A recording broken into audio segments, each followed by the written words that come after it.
Hello' গাইছ, আজি যাম মাহী ঘৰত। মাহী ঘৰ আহি পালোঁ। এতিয়া মাহী ঘৰৰ পথাৰত আজি কঠীয়া পেলাইছে, তাকে অলপ আহি গ'লোঁ মাহী ঘৰ। এই ট্ৰেক্টৰ মাৰি আছে আৰু লগৰটোৱে তামোল খাই পূৰা ৰেডি হৈ আছে। নতুন কণ্টেণ্ট ক্ৰিয়েটৰ গাইজ ছাপোৰ্ট কৰিব, ছাপোৰ্ট কৰিলে আগবাঢ়ি যাব পাৰিম গাইজ। এই লগৰটোক কলগছ টানি আছে, পূৰা সমান কৰি আছে। ইয়াত ধান ছিটিয়াই আছে কঠীয়া হ'বৰ কাৰণে। মোৰ ভিডিঅ' চাই থাকক। দাদা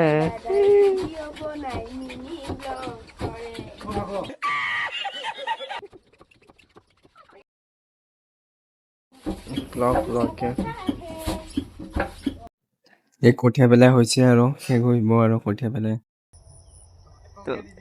কি অসম মামা, তই যদি আজি মই তোৰ একাউণ্টত মই এনেকে আজি 20 জুন, সেইবুলি বিষ্ণুৰাভা পৰা পাতিছে আমাৰ ওচৰত, তাকে চাব আহিলোঁ। তেওঁলোকক আমি আপ্যায়ন দিব পাৰোঁ।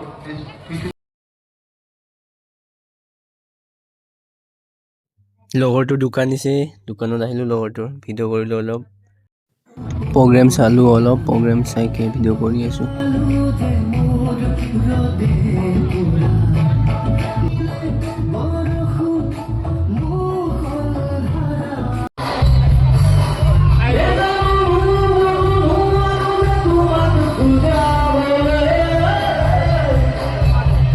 গান শুনি শুনি পূৰা নাচি আছে। মনে মনে ভিডিঅ' কৰিলোঁ নাচি থকা। বাই বাই গাইজ, অন্যতম ভিডিঅ'ত পিছত আকৌ লগ পাব।